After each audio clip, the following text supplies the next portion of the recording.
uh, dan ini adalah salah satu nikmat Allah dan juga rahmat Allah kepada kita semua yang telah menggerakkan hati kita untuk sama-sama memberi masa untuk memahami ayat-ayat Allah Subhanahu Wa Taala. Dan tidak ada nikmat yang lebih besar melainkan nikmat dapat mentadabbur, memahami dan melaksanakan apa yang diperintah oleh pencipta kita. Siapa yang kenal Allah dan mentaati segala perintahnya, sebenarnya dia telah mendapat segala-galanya dalam hidup. Dan siapa yang tidak kenal Allah dan tidak mengikuti perintahnya, tidak mengikuti sunnah Nabi, sebenarnya dia tidak memiliki apa-apa walaupun dia memiliki sekian banyak harta. Sebab tu Nabi kata khairukum man ta'allama al-Quran wa 'allamahu. Orang yang terbaik bukan yang memiliki banyak harta, tapi yang memiliki Al-Quran. Okey, di masa yang ringkas ini kita nak kutip pengajaran-pengajaran daripada kisah Luqman. Dalam masyarakat kita surah Luqman ni jarang dibaca. Apatah lagi nak mentadabbur, nak mencari pengajaran, jarang sekali kan. Bukan satu surah yang famous, yang suka dibaca oleh masyarakat kita. Sedangkan Allah memuliakan Luqman, walaupun pendapat yang paling kuat dia bukan seorang Nabi, dia hanya orang biasa, tapi Allah memuliakannya dengan Allah namakan satu surah dengan nama Luqman, menunjukkan Luqman ni orang yang hebat. Dan dia Luqman hebat bukan di sisi manusia, tapi di sisi Allah Subhanahu Wa Taala. Orang biasa, tiba-tiba Allah rakam cerita dia dan Allah namakan salah satu surah dalam Al-Quran dengan nama lelaki ini. Maknanya lelaki ini sangat hebat. Tapi setakat mana umat Islam menjadikan surah Luqman ini sebagai panduan dalam kehidupan, setakat mana orang Islam memuliakan Luqman dan kisah-kisah dia mendidik anak sebagaimana Allah mengangkat Luqman. Di situ sebenarnya di situ ada petunjuk yang sikit sebanyak menunjukkan bahawa setakat mana kita cinta pada Allah. Iaitu petunjuknya ialah kalau kita betul-betul cinta pada Allah, kita kena mencintai orang yang Allah cinta. Luqman adalah antara orang yang Allah cinta. Kalau Allah tak cinta Luqman, Allah tak rakam kisah dia dalam Al-Quran. Allah tak namakan surah, salah satu surah dalam Al-Quran dengan nama Luqman. Jadi Allah sangat mulia dan sangat mencintai Luqman. Dan bukti iman seseorang ialah mesti mencintai siapa yang Allah cinta. Kalau dia mencintai tokoh yang dia suka, tapi yang Allah suka dia tak mencintai, maka sebenarnya dia sebenarnya jauh daripada cinta Allah. Jadi dalam surah Luqman ni sebenarnya satu pengajaran yang sangat besar bagaimana nak menjadi orang yang mulia. Tak mesti jadi Nabi, ya. Nabi kita dah tak mungkin dah. Tapi kita masih ada peluang untuk menjadi orang yang mulia, orang yang terbaik di sisi Allah. Sebagaimana yang kita sentiasa mintakan dalam solat. Kita minta dalam solat setiap hari, bahkan 17 kali sehari, bahkan mungkin lebih daripada 17 kali sehari. Kita minta kepada Allah tunjuk jalan yang lurus. Ihdinas siratal mustaqim. Jalan lurus yang mana ni? Allah beritahu, siratal ladzina an'amta alaihim, iaitu jalan orang yang engkau memberi nikmat kepada mereka. Siapa? Siapa mereka yang Allah bagi nikmat? Yang kita duk minta 17 kali sehari dan mungkin lebih setiap hari berpuluh tahun. Sedar tak kita siapakah orang itu? Orang yang Allah bagi nikmat. Kalau kita pun tak tahu siapa orang yang Allah bagi nikmat, maka kita hanya permintaan kita sia-sia. Sebab kita tak tahu apa yang kita minta kan. Jadi kita tak akan dapatlah apa yang kita minta. Jadi Allah huraikan maksud orang yang Allah bagi nikmat itu dalam surah An-Nisa kan, iaitu 4 golongan. Pertama, minan nabiyyin, daripada kalangan para nabi. Itu kita tak mungkin jadi para nabi. Yang kedua, siddiqin, iaitu orang yang siddiq, mana sentiasa membenarkan apa yang Allah cakap. Apa yang Nabi cakap dia membenarkan, walaupun macam tak masuk akal, walaupun terpaksa mengorbankan segala harta dan roh sekalipun. Dan mereka ni seumpama seperti Abu Bakar kan. Golongan yang ketiga, syuhadat. Syuhadat ni ada pendapat mengatakan orang yang mati syahid dalam peperangan. Juga kita tak, mana buat masa sekarang tak ada peluang lah. Sebab nak mati syahid mesti berlaku peperangan antara tentera Islam dan tentera kafir untuk menegakkan Islam. Kalau berperang antara Islam dan kafir untuk mempertahankan negara, dah mati, dia bukan mati syahid. Yang mati syahid ni peperangan untuk menegakkan agama Allah, litakuna kalimatullahi hiyal ulia. Dan ada juga pendapat mengatakan syuhada ialah orang yang berilmu. Ulama ni adalah termasuk golongan syuhada. Jadi kalau kita tak berilmu, kita tak mungkin masuk dalam kumpulan syuhada. Tinggal lagi golongan yang keempat, iaitu salihin. Kita masih ada peluang untuk mendapat kedudukan orang yang soleh. Tapi apa ciri-ciri orang yang soleh? Inilah salah seorangnya. Ulama kata pendapat paling kuat ialah Luqman rajulun soleh, seorang lelaki yang soleh. Jadi yang kita minta nak jadi orang soleh, tapi kita sendiri pun tak baca kisah Luqman. Macam mana kita nak akan jadi orang yang soleh? Mintalah 50 tahun, mintalah 50 kali setiap hari pun, tapi kalau ciri-ciri orang yang soleh kita tak tahu, sampai ke mati kita tak akan jadi orang yang soleh. Okey.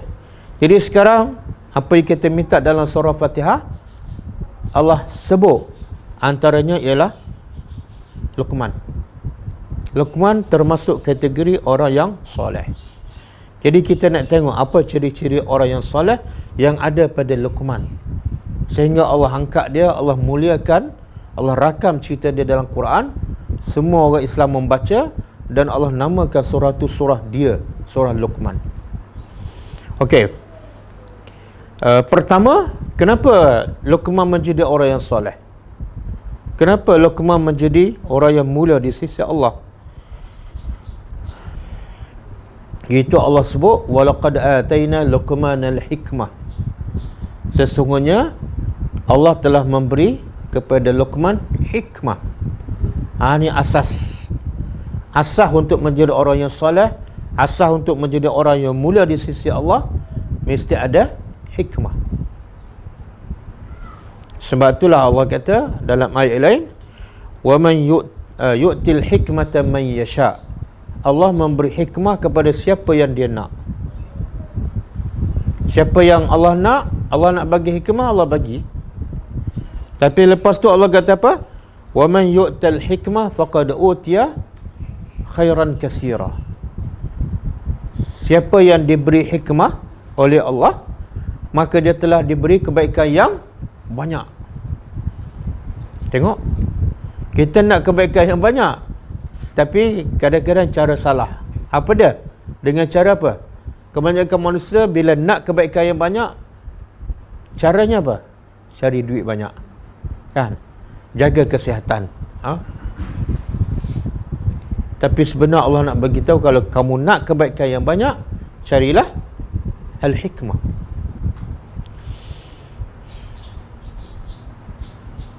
Ini asas kehebatan Luqman, asas kesolehan Luqman, iaitu dia memiliki al-hikmah. Dan juga Allah nak bagi tahu asas untuk menjadi seorang bapa yang berjaya asas untuk mendidik anak, menjadi anak yang soleh, bapa tu mesti ada hikmah. Sebab itulah banyak masalah berlaku dalam masyarakat kita kan. Masalah rumah tangga, masalah anak, masalah macam-macam. Semuanya berpunca daripada apa? Berpunca daripada tidak ada hikmah. Duit dah ada, pangkat dah besar,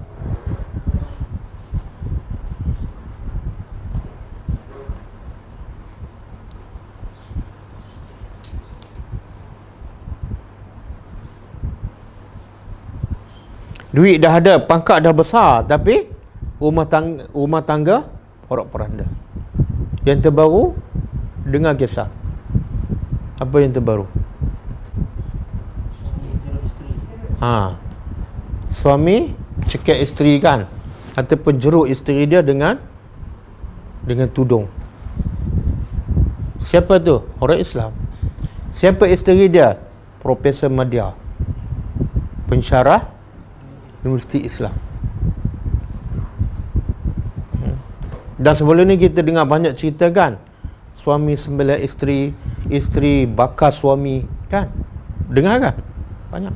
Sekarang ada kes yang sedang dibicara, yang isteri dituduh bunuh suami dengan cara membakarnya. Orang Islam juga. Jadi terlalu banyak kes-kes yang berlaku yang menunjukkan apa? Semuanya apa puncanya? Tak, bukan punca miskin. Yang bunuh isteri ni berjawatan besar, kaya raya, CEO dalam syarikat kan, bukan miskin. Tapi puncanya ialah tidak ada hikmah.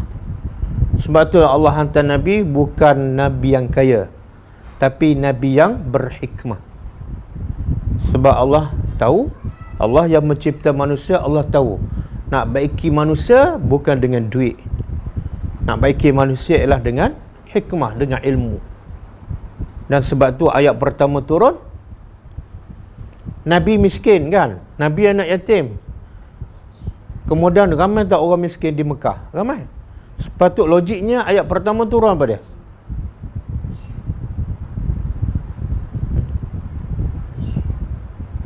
Ayat pertama turun, logiknya apa dia?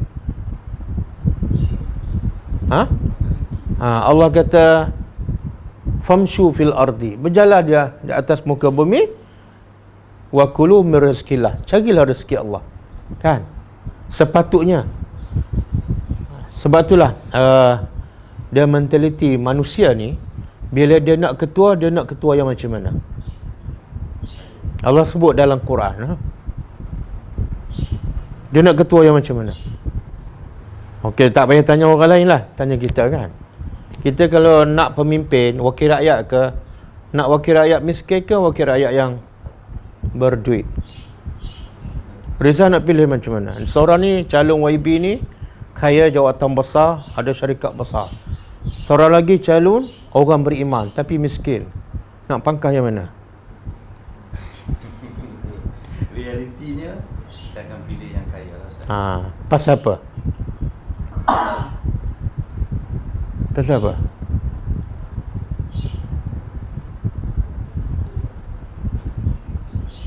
Pasal apa? Apa dia? Sebab matlamat kita nak hidup. Bila nak hidup perlukan duit. Bila nak duit, kena cari pemimpin yang ada duit. Matlamat nak hidup. Jadi dalam kepala kita, nak hidup kena ada. Dan Allah rakam dalam Al-Quran kisah yang saya cakap, kisah dalam TV Hijrah kan, kisah Talut kan.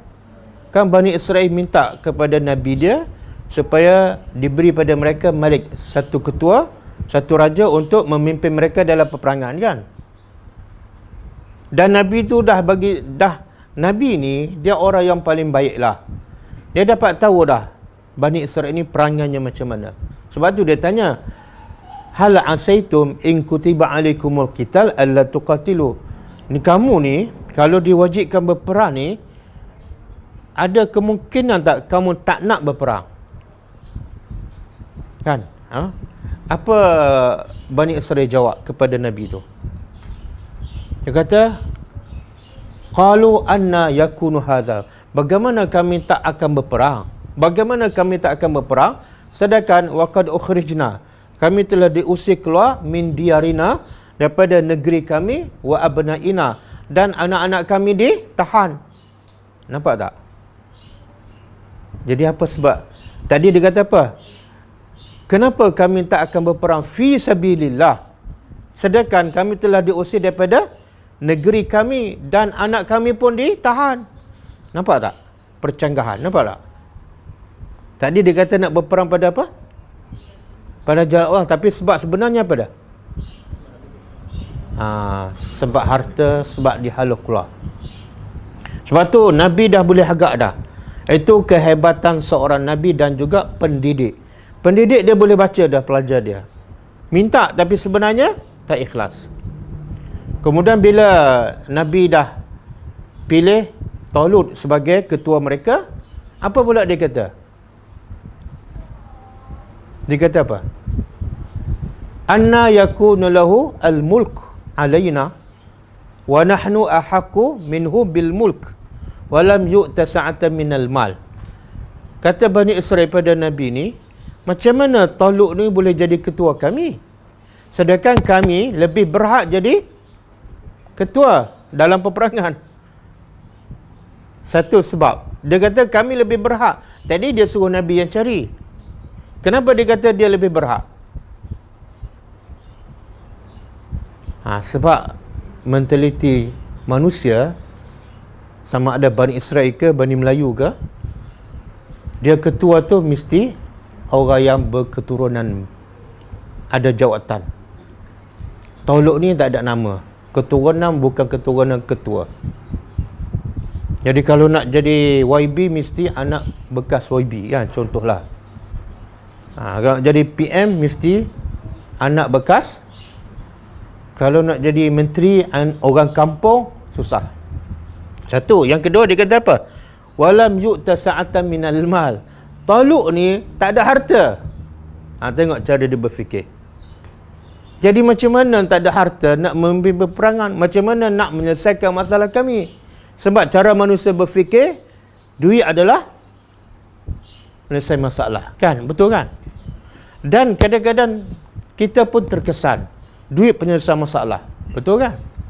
Sebab tu bila kita didik anak, kita nak anak kita jadi orang soleh ke, nak anak kita yang mendapat kerja? Nak yang mana? Tengok, nak juga dua-dua. Kenapa nak juga dua-dua tu? Sebab tak yakin lagi. Tak yakin apa?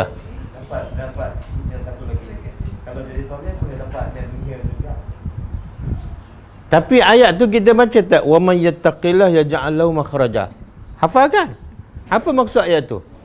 Siapa yang bertakwa? Bertakwa tu mana soleh lah. Apa Allah janji?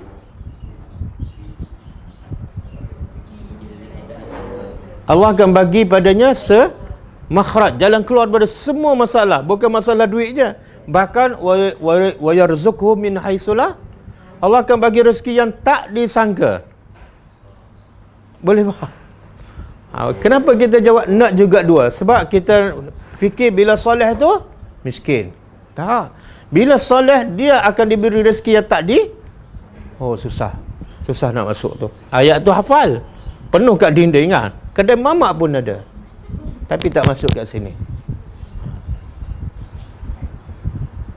Jadi Bani Israel ini akhirnya terbongkar. Sebenarnya dia bukan nak pemimpin daripada pilihan Allah, tapi dia nak Nabi pilih pemimpin yang ikut kehendak dia. Itu masalah. Mana tidak ada takwa, tak betul-betul beriman kepada Allah. Kita pun samalah. Kita nak didik anak kononnya lah kan. Berapa ramai sekarang yang sedar, mak bapak sedar, nak anak dia belajar agama. Tapi caranya apa? Hantar ke sekolah agama kan. Tapi akhirnya anak dia yang belajar agama di sekolah tu, faham tak Quran? Faham ke tak? Tak faham. Jadi macam mana kamu nak anak kamu jadi orang yang faham agama tapi tak belajar Al-Quran? Jadi cara tu salah. Bahkan sebab tu bukti sekarang ramai tak yang belajar agama akhlaknya cuk. Nak faham agama, nak jadi orang yang soleh, bukan mesti belajar sekolah agama. Tak. Tapi mesti belajar Al-Quran. Kadang-kadang guru sekolah agama pun ada skandal dengan pelajar agama kan. Kadang-kadang akhlak pelajar agama lagi teruk daripada akhlak pelajar yang sekolah biasa. Sebab yang membaiki manusia bukan sekolah, bukan sistem Quran. Lepas tu Nabi tanpa ada sekolah, tanpa ada bangunan, tanpa ada sistem. Tapi Nabi dapat tak melahir anak-anak yang soleh, masyarakat yang soleh kan? Hanya dengan Al-Quran. Jadi Luqman ni paling asas sekali apa dah? Nak jadi orang yang mulia di sisi Allah mesti ada Al-Hikmah. Al-Hikmah. Okey, lepas tu yang kedua,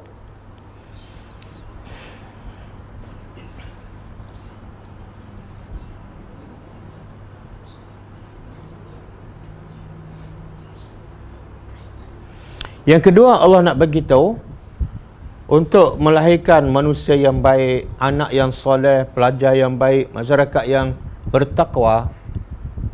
Yang kedua ialah bapa kena bertanggungjawab. Luqman ni siapa dia? Bapa. Bapa tu sendiri kena ambil peranan. Bapa sendiri kena mengajar. Berapa ramai yang bapa tak dia lepas tangan kan? Bab agama dia serah pada anak dia. Bab duit kewangan dia yang uruskan. Salah. Sebab Allah begitu, Luqman sendiri mendidik anaknya, bukan maknya. Itu poin yang kedua.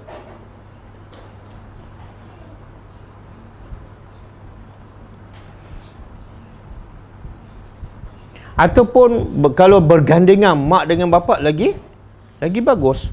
Kenapa? Kenapa mak bapa? Kenapa mak bapak? Sebab anak-anak ni dia lebih mudah terikut dengan apa? Dengan mak bapak dia lah. Betul tak? Anak-anak ni biasanya mudah terikut dengan apa yang mak bapak dia buat. Kita tahu tak banyak amalan yang rusak, yang bercanggah dengan sunnah Nabi dalam masyarakat kita sebab apa? Apa puncanya? Ikut mak bapak lah. Jadi anak-anak ni dengan mak bapak dia satu benda yang macam dah jadi macam satu akidah. Tak boleh nak buat yang berbeza dengan mak bapak. Bila dikata pada mereka berimanlah ke apa yang Allah turunkan. Dikata apa?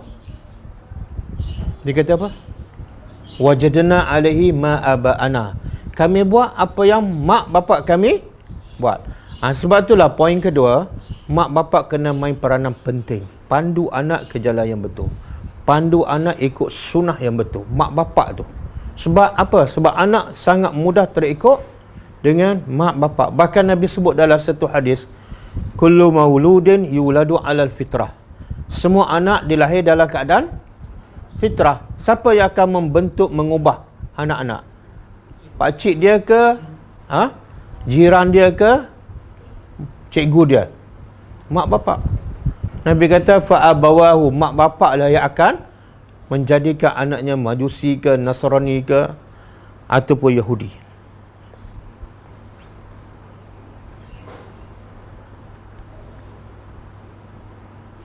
Dan juga Allah perintah dalam Quran. Allah perintah pada siapa? Supaya jaga anak-anak daripada api neraka. Allah perintah cikgu ke, pemimpin ke, tok guru? Mak bapak. Mak bapak. Jadi mak bapak paling tak bertanggungjawab. Mak bapak paling khianat amanah ialah mak bapak yang serah anaknya ke sekolah 100%. Ini mak bapak yang paling tak amanah dan paling khianat amanah yang Allah bagi. Allah kata kamu jaga anak kamu daripada api neraka. Dia pergi hantar sekolah. Bukan salah hantar sekolah, yang salah ialah dia serah urusan pendidikan anak kepada sekolah. Dia tak ambil tahu ataupun tak pantau.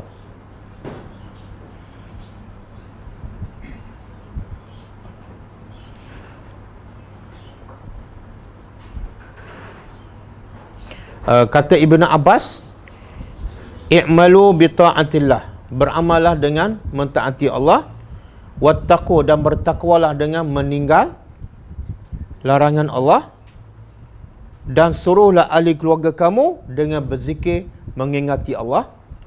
Suruhlah ahli keluarga kamu. Itu tanggungjawab mak bapak. Maka kata Ibn Abbas, yunjiku minan nar. Kalau kamu buat 3 tu, suruh anak kamu taat pada Allah, suruh anak kamu tinggal larangannya, suruh anak kamu sentiasa berzikir pada Allah, dia akan selamatkan anak kamu daripada neraka. Nampak jelas dah fahaman sahabat. Fahaman sahabat, matlamat utama mereka mendidik anak apa dia? Bukan nak kerja, bukan nak jawatan besar, bukan nak selamat hidup kat dunia, tapi nak selamat daripada api neraka Allah.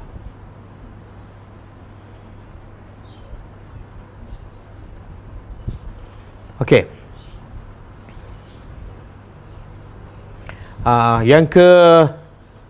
Yang ketiga, pengajaran daripada Luqman. Bila Luqman nak mendidik anak, dia kata apa? Wa huwa ya'izuhu. Wa huwa ya'izuhu. Dalam surah Luqman. Apa makna ya'izuhu?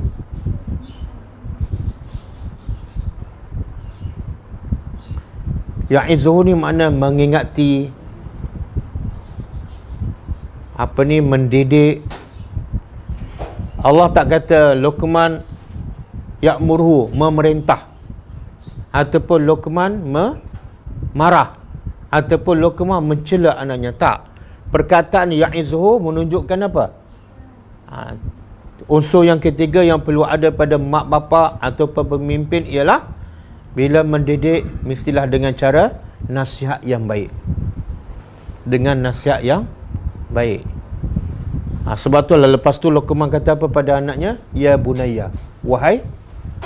Benda ni nampak macam kecil tapi kesannya besar. Bila mak bapak tak didik anak dengan bahasa yang lembut, dengan kasih sayang, apa jadi pada anak tu? Apa jadi pada anak? Ataupun apa jadi hubungan anak dengan mak bapak? Renggang, jauh kan? Asyik kalau tengok mak bapak balik je, lari masuk ni atas kan?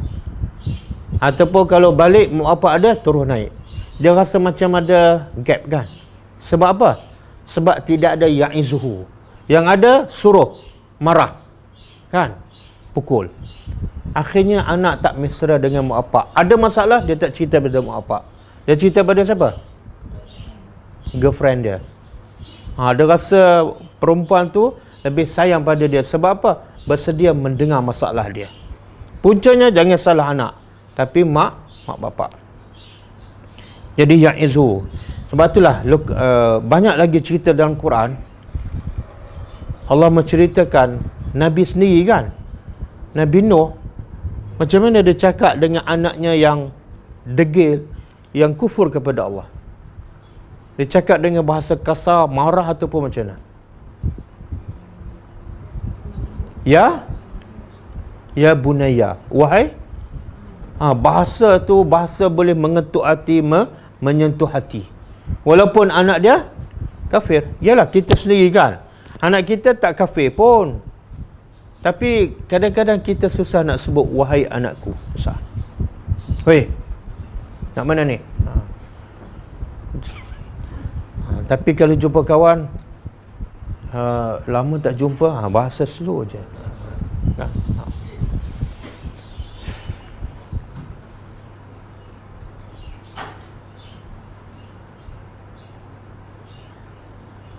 Okey. Yang ketiga kan. Jadi yang ketiga, mak bapak ke, pemimpin ke, guru ke, kena utamakan, kena mulakan dengan nasihat yang baik, bahasa yang lembut. Ya bunayya, jangan mula dengan marah, tengking. Dan biasalah mak bapak, antara apa punca mak bapak ni tak mula dengan bahasa yang lembut, tak ada kasih sayang, order je, arah je. Salat, baca Quran, jangan keluar, tidur. Apa punca?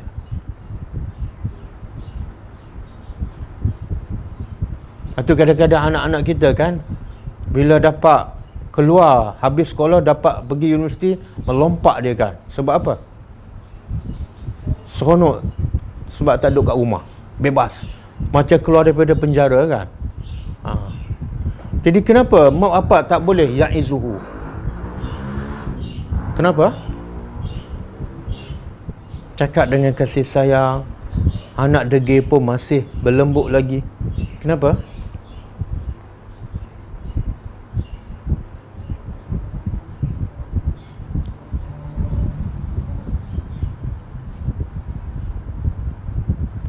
Ni online pun online, tapi ada pelajar kat depan ni. Apa dia? Tak ada? Asas dia. Asas, benda yang paling asas tak ada. Hikmah tak ada. Nak cakap apa? Bila tak ada hikmah, tak ada ilmu, dia tak boleh nak nasihat. Dan bila ada masalah, dia tak boleh nak sabar. Sebab apa? Ilmu tak ada. Yang dia tahu bila ilmu tak ada, silap sikit marah, silap sikit angkat suara, sikit. Jadi akhirnya anak rasa apa? Mak bapak aku ni apa masalah? Sikit-sikit marah. Sikit-sikit marah. Baik aku cakap dengan kawan aku, tak pernah marah. Aku silap 10 kali pun dia senyum lagi. Jadi asasnya tidak ada hal hikmah. Sebab itulah Nabi didik sahabat yang hati keras, yang ganas, yang garang, macam Umar kan. Tapi boleh jadi lembut, boleh jadi sayang, walaupun pada musuh. Apa tips Nabi yang boleh mengubah hati lembut, hati yang keras, yang kasar menjadi lembut? Apa dia? Apa dia? Apa dia? Akhlak tu datang daripada mana? Daripada Al-Hikmah, daripada Al-Quran. Nabi menjadi hebat sebab ada. Sebab tu Allah kata fabima rahmatin minallah kan. Fabima rahmatin minallah linta lahum walau kunta fazzan ghalizal qalbi lam faddu min haulik. Allah kata pada Nabi, dengan sebab rahmat daripada Allah, tengok rahmat. Dengan sebab rahmat daripada Allah, bukan daripada kamu, maka linta, engkau lemah lembut dengan para sahabat. Jadi Nabi boleh lembut, berkasih sayang kepada para sahabat walaupun pada musuh dia. Sebab apa? Sebab rahmat daripada Allah. Sebenar rahmat Allah itulah Al-Quran. Wa nunazzilu minal Quran ma huwa shifaa'un wa rahmah. Kemudian Allah kata lagi walau kunta fazzan ghalizal qalbi. Kalau kamu ni kasar, bahasa pun kasar, cepat marah, dan ghalizal qalbi, hati pun keras, tak kesian pada orang, asyik marah je, silap sikit marah. Kalau kamu bersikap macam tu, apa berlaku? Apa berlaku? Allah kata lam faddu min haulik. Semua sahabat akan lari daripada engkau walaupun engkau Rasulullah. Semua sahabat, tak payah cakap lah Abu Jahal, sahabat pun tak akan dekat dengan Nabi. Bila tu? Bila kasar, bila keras. Subhanallah. Jadi bila kita tadabbur Al-Quran, jangan lagi kita amalkan apa yang kita amal sebelum ni. Jangan lagi kita serah anak kita sepenuhnya pada orang, pada sekolah, pada guru. Itu tanggungjawab kita sebagai ibu bapa. Dan bila kita tak boleh berlembut, tak boleh nak nasihat dengan baik, sedarlah kita tidak ada hikmah. Maka carilah hikmah. Carilah hikmah. Dan yakinlah janji Allah, siapa diberi hikmah, dia akan diberi apa? Tak ingat dah. Siapa yang dapat hikmah dia akan diberi kebaikan yang banyak. Surah apa tu? Surah Al-Baqarah. Cuba tengok betul tak? Surah Al-Baqarah ayat 259.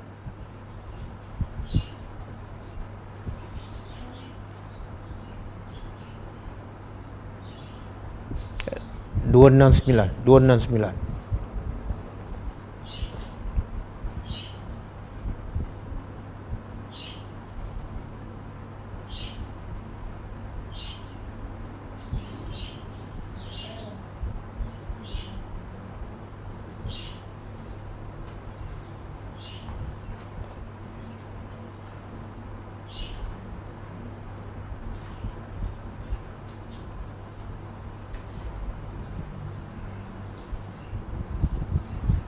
Ada, betul tak? Tengok terjemah, betul kan? Jadi betulkan cara kita berfikir. Kebanyakan manusia bila nak kebaikan yang banyak, dia bekerja keras cari duit banyak. Tak. Kalau kamu nak kebaikan yang banyak, carilah hikmah, bukan duit.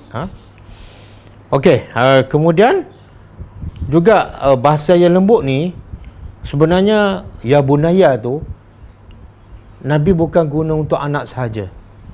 Disebut dalam satu hadis daripada Anas bin Malik. Kalau kita tahu kan Anas bin Malik ni adalah khadim Rasulullah yang banyak berkhidmat pada Nabi.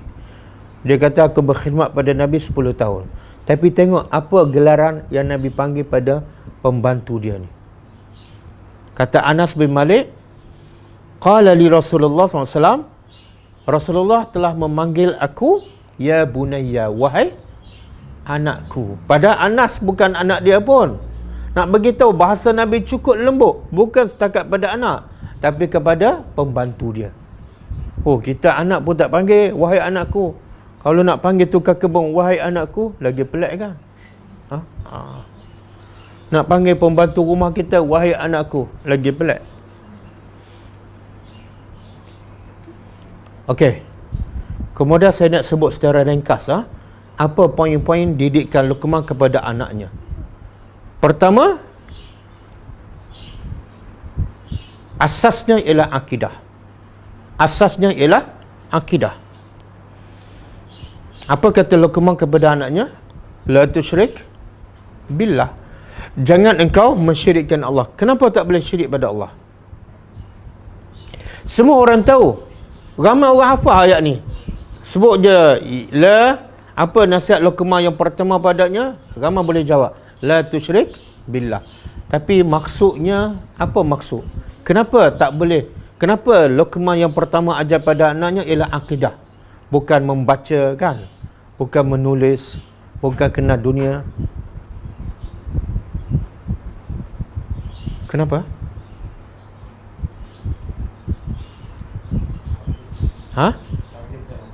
Yalah, kenapa tauhid itu penting sehingga menjadi subjek pertama dan utama Luqman mengajak anaknya.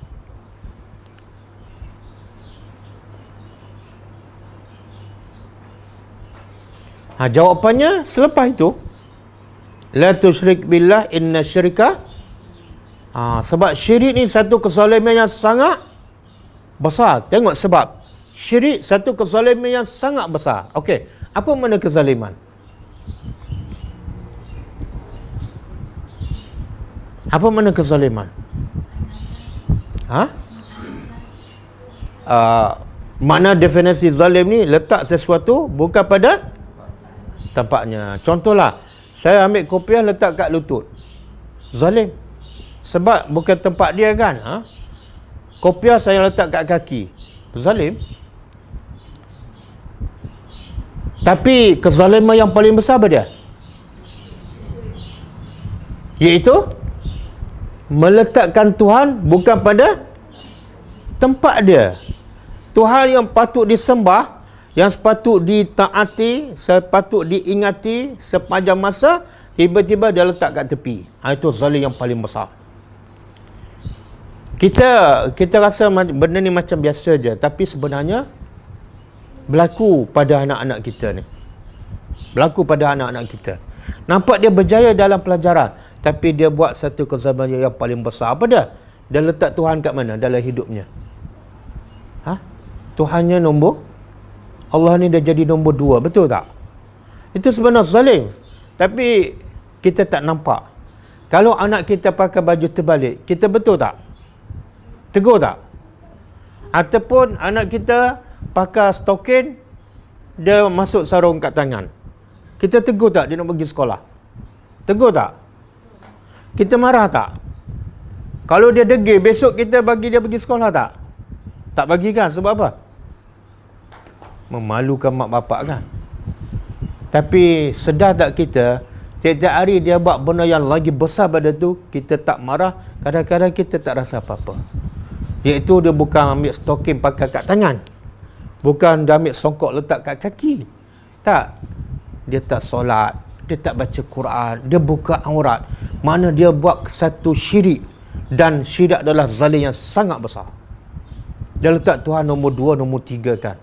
Berlaku tak setiap hari? Berlaku.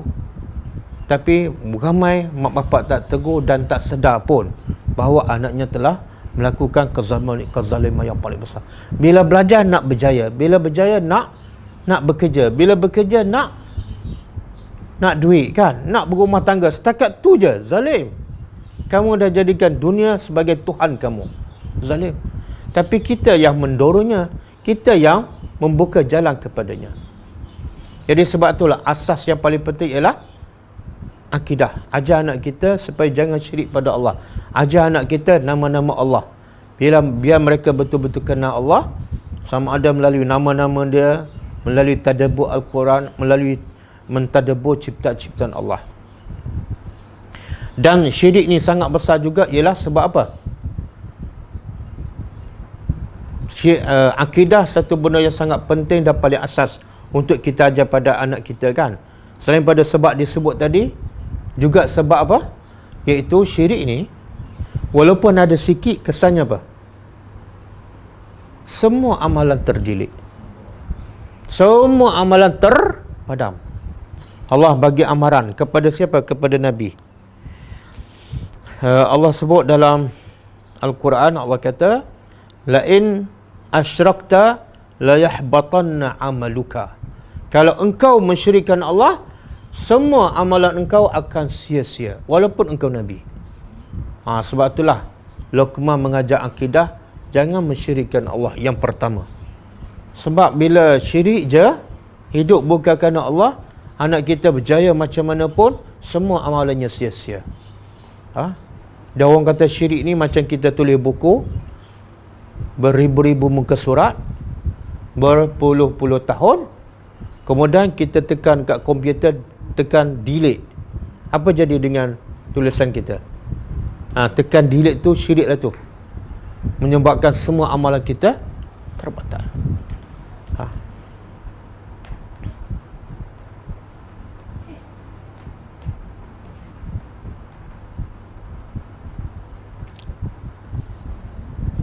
Jadi ramai orang nampak syirik ni sembah berhala, syirik ni jumpa bomoh kan.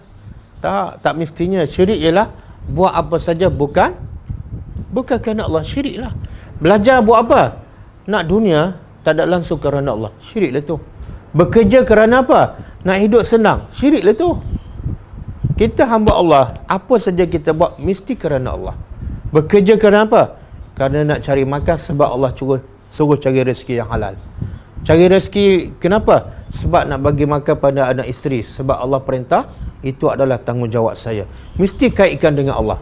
Bila kait dengan Allah, kita tak akan syirik dan semua amalan kita akan jadi betul dan baik.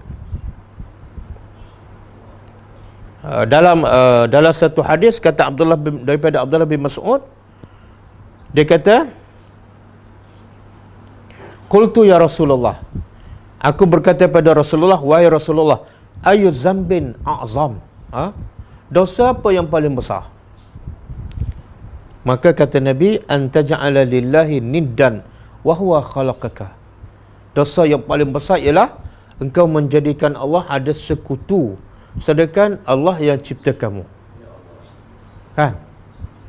Allah cipta kamu, kawan kamu tak cipta pun, tapi kamu dahulukan kawan daripada perintah Allah. Itulah dosa yang paling besar. Ramai tak anak-anak kita berkawan dahulu ke kawan? Bukan setakat lebih pada mak bapak, lebih daripada Tuhan. Bersembang, main game dengan kawan-kawan sampai lupa Tuhan. Sebenarnya anak kita telah buat dosa yang paling besar, tapi kita tak terkejut. Sebab apa? Tak nampak. Tapi kalau anak kita berzina, riuh tak satu kampung? Sebenarnya syirik tu lebih besar daripada berzina. Dan juga bahaya syirik ni, dan penting dia ajar masa kecil lagi. Kenapa? Sebab syirik menyebabkan Allah tak akan ampunkan dosa dan haram masuk syurga. Bukan benda kecil lah. Kalau tak masuk universiti, ada peluang lagi nak masuk syurga. Kalau SPM 9A, ada peluang lagi nak masuk syurga.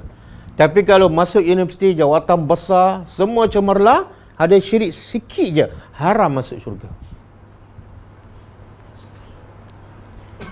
Okey. Poin yang kedua yang diajar oleh Luqman kepada anaknya apa? Kalau pertama tadi asas, iaitu akidah. Sebab itulah Asma'ul Husna kan. Itu sebenarnya satu akidah yang wajib kita belajar. Tapi kebanyakan sekarang, masyarakat bila dia belajar Asma'ul Husna, bukan hafal ni, belajar tadabbur, menghayati bila? Masa dah pencen. Sepatut bila dia belajar ni? Nanti dia akan salah ustaz. Sebab ustaz mengajar masa saya dah pencen. Kan? Sebab tu Al-Asma'ul Husna daripada kecil lagi. Okey, tak apalah. Masa kita kecil, kita pun tak belajar sebab tak ada orang ajar. Ustaz pun masa tu pun tak belajar juga kan. Tak apa. Tapi jangan biarkan benda yang sama berulang pada anak kita. Sekarang dah ramai orang mengajar Asma'ul Husna, tapi anak kita tak belajar juga. Akhirnya anak kita belajar bila pencen juga macam kita. Itu satu jenayah terhadap anak-anak. Khianat amanah kepada anak-anak. Semua akan disoal. Sebab itulah yang kedua yang Luqman ajar pada anaknya apa dia? Tarbiyah alal ihsan alal walidain. Poin yang kedua selepas akidah, iaitu didik anak supaya buat baik pada mak bapak. Tengok proses nak jadi anak taat pada mak bapak, proses pertama apa dia?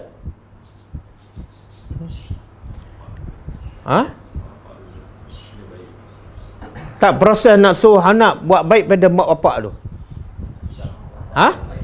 Akidah dulu. Kalau dia kenal Allah, mudah je dia buat baik pada mak bapak. Kenapa? Allah suruh. Tapi kalau dia tak kenal Allah, kita paksa dia macam mana pun, taat pada mak bapak, hormat mak bapak, susah. Sebab Tuhan pun dia tak hormat. Jadi cara kita salah. Tuhan kita tak bagi anak kita kenal, anak kita pun tak hormat, tiba-tiba nak suruh hormat kita. Jadi dakwah pendidikan dah terbalik. Jadi Luqman ajar pertama, kenal Tuhan dulu, hormat Tuhan dulu, barulah kamu hormat mak bapak. Tak ada faedah, sia-sia kamu buat baik pada mak bapak tapi kamu tak kenal Tuhan.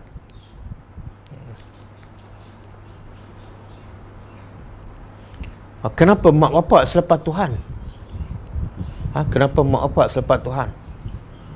Sepatutnya selepas mak bapak, selepas Allah, Rasul ke mak bapak? Rasul. Tapi kenapa Luqman ajar lepas jangan mensyirikkan Allah, wabil walidaini ihsana. Hendaklah wajib berbuat baik pada mak bapak. Kenapa tak ada Rasul? Kata ulama sebenar, bila tidak mensyirikkan Allah ataupun mentaati Allah, dia terangkum sekali taat pada Rasul. Sebab taat pada Allah, taat pada Rasul. Siapa taat pada Allah tapi tak taat pada Rasul, sebenarnya dia tak taat pada Allah. Siapa taat pada Rasul, tak taat pada Allah, sebenarnya dia tidak taat pada kedua-dua sekali. Sebab kedua, sebab orang yang paling banyak jasa pada kita siapa? Mak bapak. Mak bapak yang mengandung kita, membesarkan kita sampai kita berjaya. Okey. Kemudian kita perasan tak dalam surah Luqman ni, Luqman suruh buat baik pada Allah, suruh supaya Luqman ajak anak-anak buat baik pada mak bapak kan. Tapi perasan tak dalam ayat ni Allah sebut kelebihan mak bapak. Hamalathu ummuhu wahnan ala wahnin. Mak ni mengandung anak, wahnan penat, ala wahnin selepas penat. Tapi Allah tak begitu kelebihan bapa. Perasan tak? Perasan tak masa baca surah Luqman? Perasan? Okey, perasan. Kalau perasan apa sebab? Kalau tak perasan memang tak boleh jawab lah. Sebab apa? Allah sebut wajib buat baik pada mak bapak, tapi sebabnya Allah hanya sebut kelebihan mak saja. Iaitu mak mengandung, penat, lepas penat, lepas penat. Kelebihan bapa Allah tak beritahu. Dua-dua ada kelebihan ke? Ke mak saja? Dua-dua ada kelebihan kan? Kenapa Allah sebut kelebihan mak saja? Yang bapak tu Kelebihan bapa nampak, kelebihan mak Nampak. kenapa tak nampak? Mengandung, nampak. Dari kecil, angin.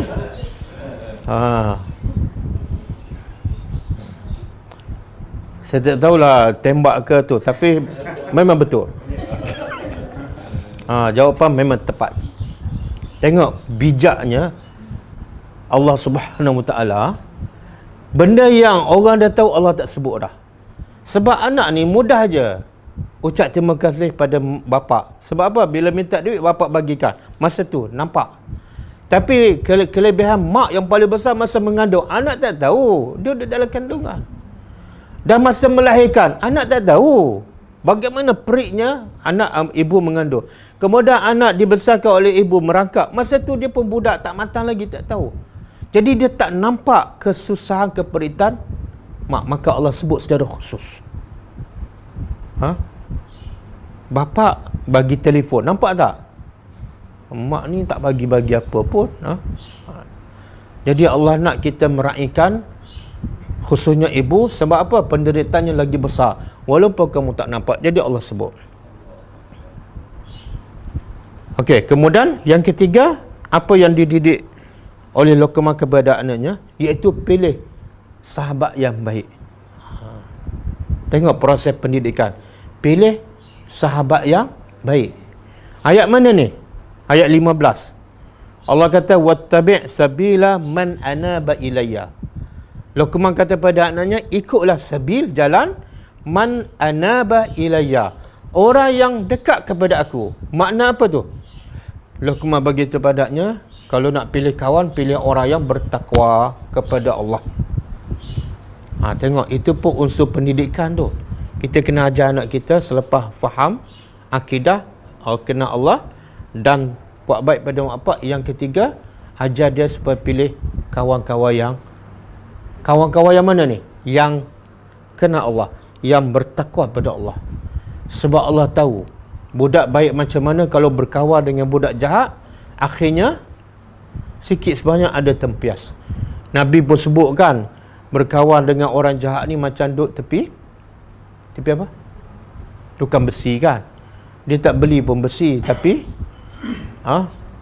kadang-kadang kena bunga api kan, merecik juga. Jadi berkawan dengan budak jahat biasanya terpengaruh juga. Jadi Luqman tahu anaknya akan rosak walaupun akidah betul kalau kawan tak betul. Okey, yang keempat, Luqman ajar apa? Sentiasa muraqabah Allah. Akidah. Benda-benda ni kita tak buat. Kalau buat pun tak ikut tertib. Sentiasa muraqabah Allah. Apa makna muraqabah? Muraqabah apa makna? Sentiasa merasai Allah, sentiasa melihat, memerhati, dan mengetahui apa yang kita buat. Itu akidah juga. Dalam ayat 16 Allah kata apa? Dalam surah Luqman, ya bunayya innaha in takum misqala habbatin min khardalin fatakun fi sakhratin aw fis samawat aw fil ardi ya'ti bihallah innallaha latifun khabir. Maksud dia, ya bunayya, wahai anakku, sekiranya kejahatan ataupun kebaikan yang kamu buat sebesar zarah, dan duk pula kat mana ni? Fi sakhrah, dalam batu, ataupun fi sama, kebaikan yang sebesar zarah duk kat langit. Kalau duk kat batu, boleh tak kita ambil? Susah, tak boleh. Kita pun tak tahu kan. Ataupun duk kat langit pun kita tak boleh nak ambil. Au fil ardi, ataupun duk dalam bumi. Apa dia tu? Kejahatan ke, kebaikan ke? Maka Luqman bagi tahu, ya'ti bihallah, Allah akan tetap bawa tunjuk di akhirat besok. Itu akidah. Jadi Luqman nasihat pada anak dia, kamu buat jahat kecil mana pun, semua orang tak tahu dan kamu sendiri pun dah lupa, Allah tak lupa. Dan kalau kamu buat kebaikan sekecil mana pun dan kamu dah lupa, tak ada siapa tahu pun, Allah akan balas kebaikan tersebut di akhirat. Akidah. Berapa ramai anak-anak kita susah nak buat kebaikan walaupun kecil je kan. Kadang-kadang kena paksa pula berkali-kali, bertahun-tahun. Sebab apa? Sebab dia tak yakin pada balasan ganjaran yang Allah janjikan. Dan anak-anak kita berapa ramai yang cukup mudah buat jahat kan? Sebab dia tak yakin bahawa Allah sentiasa melihat, mencatat dan akan membalasnya. Okey, yang ke-5 kan? Apa yang Luqman ajar kepada anaknya?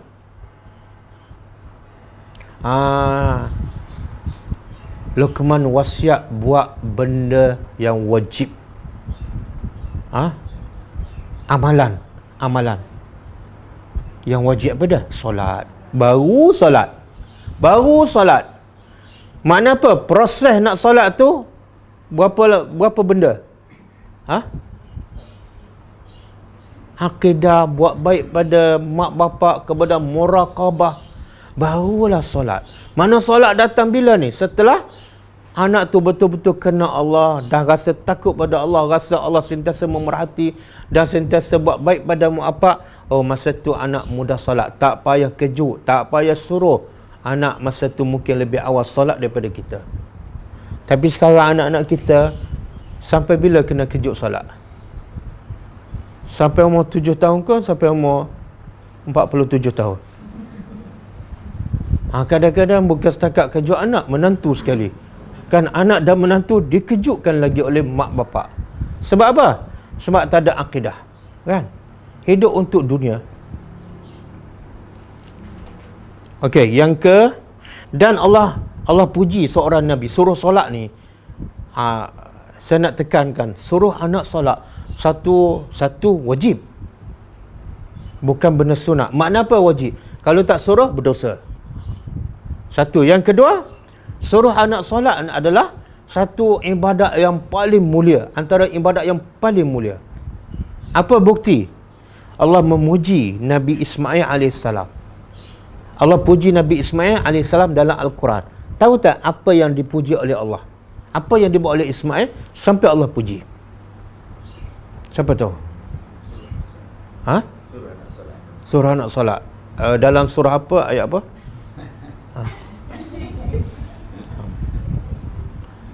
Tak, Rizal kalau tahu jawab dalam salah satu surah dalam Al-Quran. Mana saya pun tak boleh kata salah. Okey, dalam surah Maryam ayat 55. Surah Maryam ayat 55. Apa kata Allah? Allah puji tengok Allah puji hamba dia. Bukan hamba dia buat bangunan canggih ni. Bukan hamba dia ada syarikat besar, CEO, tak. Hamba yang Allah puji apa dah? Kana ya'muru ahlahu bis-salah. Nabi Ismail ni selalu suruh anaknya solat. Allah tak sebut Nabi Ismail suruh masa kecil ke bila, makna sepanjang masa. Waz-zakat, dan Nabi Ismail juga suruh anak dia bersedekah ataupun keluarkan zakat. Wa kana 'inda rabbih mardiyya. Nabi Ismail di sisi Tuhannya adalah orang yang Allah redha. Apa punca Allah redha pada Ismail? Apa kerja Ismail sehingga Allah redha? Suruh anak solat. Sebab tu saya kata suruh anak solat satu ibadat yang paling mulia, sehingga Allah puji dan Allah redha. Jadi jangan malas, jangan malas nak suruh anak solat, jangan. Satu lagi, sebab ketiga pentingnya suruh anak solat, iaitu kita akan dapat ganjaran yang besar. Satu, terlepas daripada perkara yang wajib kan. Ganjaran yang besar, apa dia? Kita perasan tak? Dalam Quran Allah kata, suruh anak kamu salat. Lepas tu ada perintah yang kedua. Perasan tak? Allah suruh apa? Apa dia? Infak, bukan. Apa dia? Bukan, itu adalah hadis. Allah kata, suruhlah ahli keluarga kamu salat. Lepas tu datang terus perintah yang kedua. Bukan infak, bukan pukul. Pukul tu bukan selalu. Pukul bila? Kan Nabi ajak, Nabi suruh ajak nak salat 7 tahun. Tapi pukul bila? Jangan suruh dan pukul, tak. Tunggu 3 tahun. Allah suruh apa? Sabar. Ni yang ramai fail. Dia buat satu je. Dia suruh je tapi tak sabar. Dia lupa perintah sabar tu adalah perintah Allah. Datang selepas solat. Wa'mur ahlaka bis-salati wastabir 'alaiha. Suruh anak kamu salat dan ingat kamu kena sabar. Jangan cepat marah. Jangan cepat menjerit. Jangan cepat pecahkan pintu bilik anak. Oh. Ramai mak bapak ikut satu je perintah Allah. Suruh anak salat. Yang kedua, Allah kata sabar. Dia tak sabar dah. Geramnya aku budak ni. Keturunan apa ni? Yes. Sebenarnya Allah pun geram pada kamu. Sebab apa? Kamu tak sabar. Aku kata suruh dan sabar, bukan suruh dan marah. Oh. Boleh? Dalam surah apa tu? Surah? Surah Taha. Ayat? Satu? Siapa jawab? Waduh. Masya Allah. Ini kalau dah tahu surah apa, ayat apa tak buat, lagi teruk ni. Yang tak tahu teruk juga, tapi yang tahu lagi teruk. Dia maksud apa ni? Al-maghdubi alaihim kan? Allah murka yang mana? Yang tahu ke tak tahu? Yang tahu. Macam saya lagi tahu, lagi Allah murka kalau saya tak buat. Jadi mana lebih baik? Jadi orang tahu ke orang tak tahu?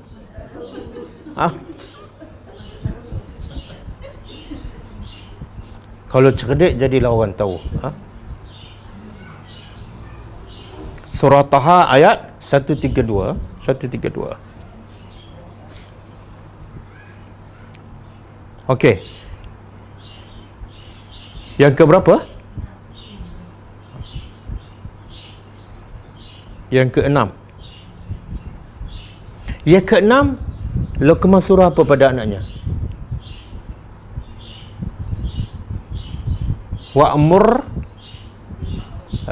Wa'mur bil subhanallah.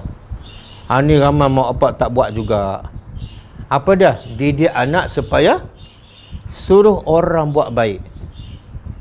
Didik anak supaya larang orang buat. Dia panggil apa tu?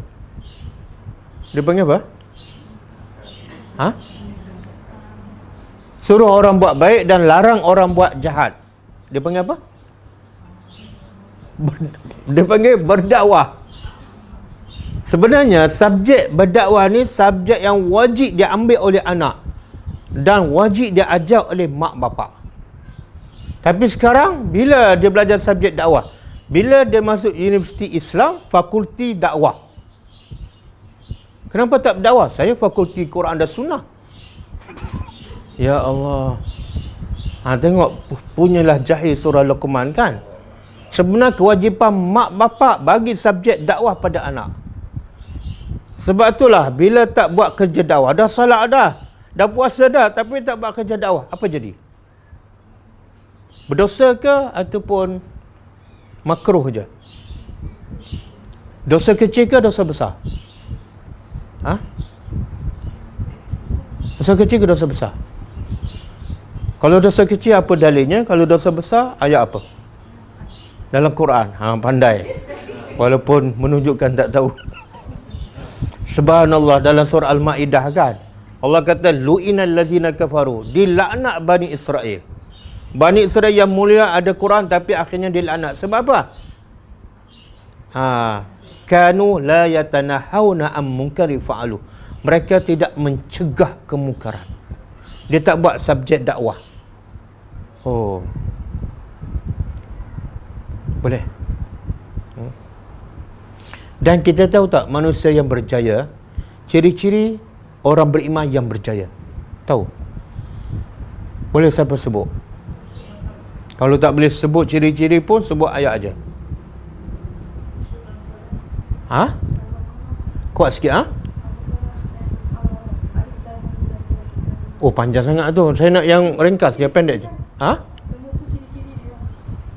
Panjang tu, saya nak yang pendek je. Ciri-ciri orang beriman yang berjaya, yang tak rugi. Kalau tak jadi, memang gagal dan akan rugi.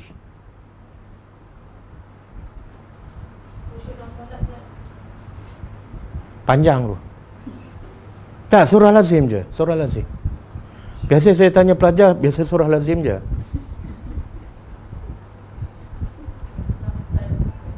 Oh, bahaya ni kalau tak tahu ni.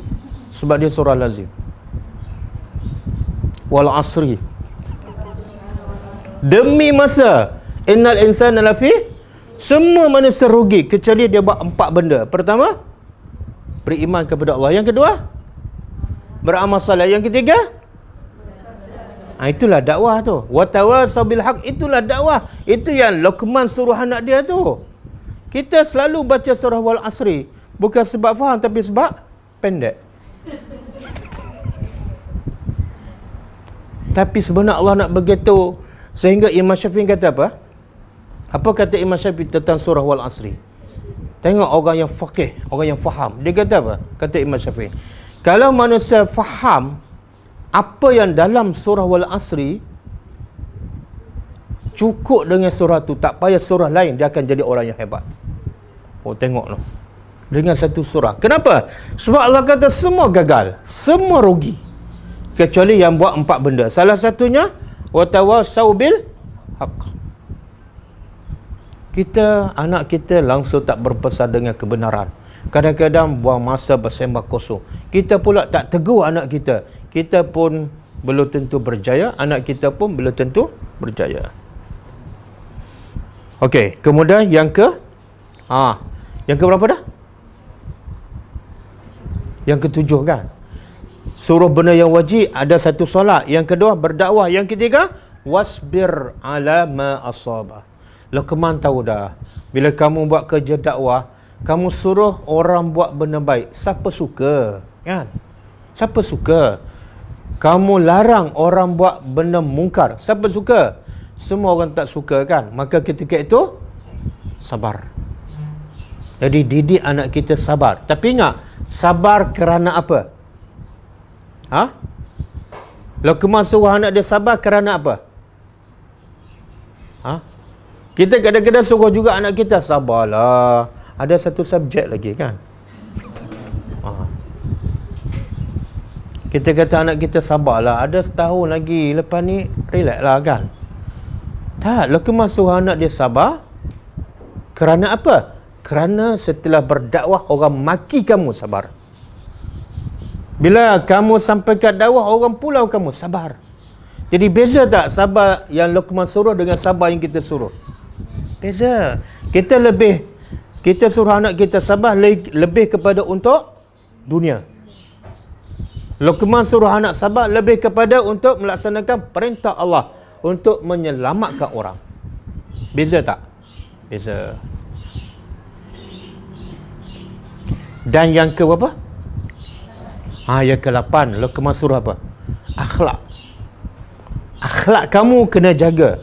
Apatah lagi kamu nak berdakwah, nak teka hati orang, akhlak kamu jangan sombong.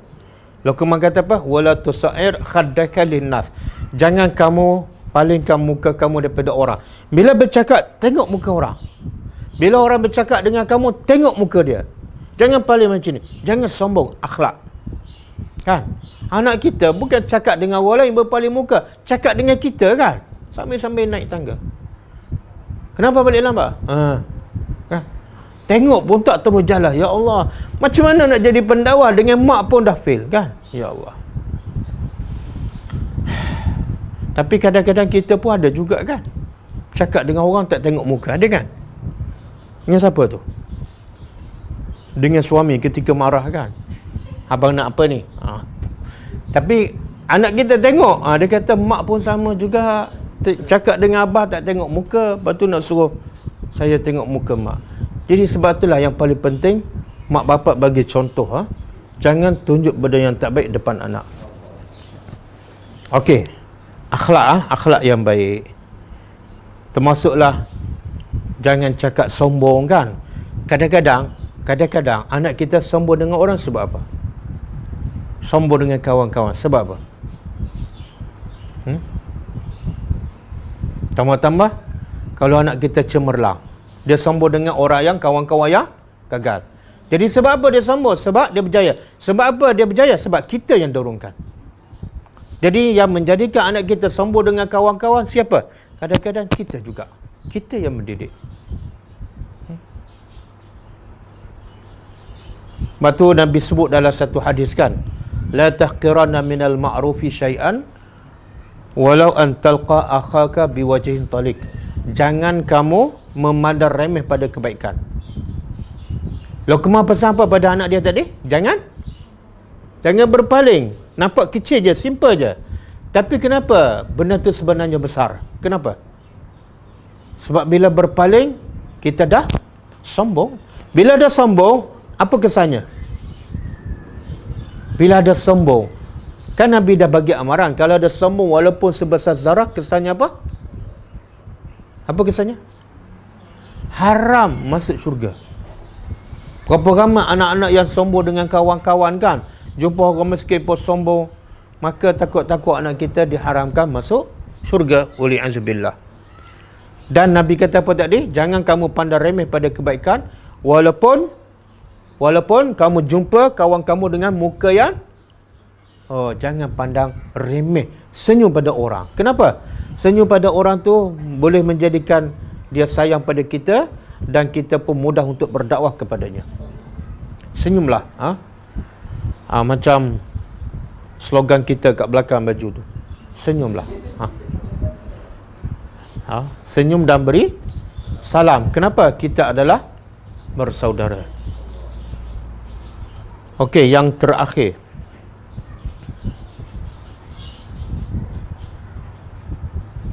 Sebenarnya terakhir tak ada. Yang tadi yang terakhir. 8 kan? Jadi tulislah, dan selalu ingatlah dan praktiskan dalam kehidupan kita, khususnya ketika bersama anak. Walaupun anak kita dah besar kan. Kadang-kadang betul lah, saya pun terasa kan, anak-anak tak mesra dengan kita sebab kita sendiri tak mesra dengan dia. Bahasa kita kan, kita pun tak bagi masa pada dia. Jadi kadang-kadang kita punca anak kita tak dekat dengan kita. Bila dia tak dekat dengan kita, dia tak mesra dengan kita, kita bagi nasihat apa pun dia tak dengar. Nak bagi tazkirah 5 minit pun macam nak bagi tazkirah 5 jam kan. Wallahu alam. Okey. Cukup Jadi petang ni lebih kurang tajuknya ialah pengajaran daripada kisah surah Luqman ataupun ciri-ciri orang yang soleh. InsyaAllah. Ada soalan?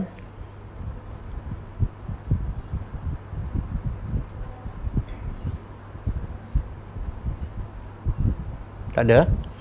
Tak ada. Kalau tak ada, cukup setakat ni. Kita tutup dengan membaca tasbih kafarah.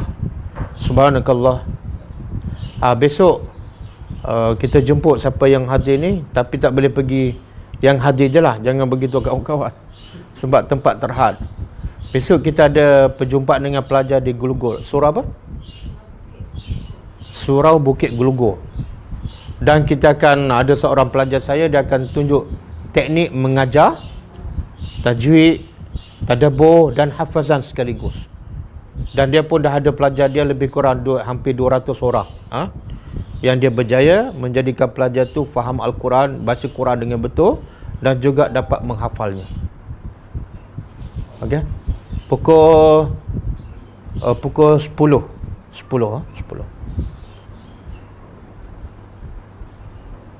Okey, kalau tak ada apa, kita tutup dengan membaca tasbih kafarah. Subhanakallahumma wa bihamdika asyhadu an la ilaha illa anta astaghfiruka wa atubu ilaik. Assalamualaikum warahmatullahi wabarakatuh.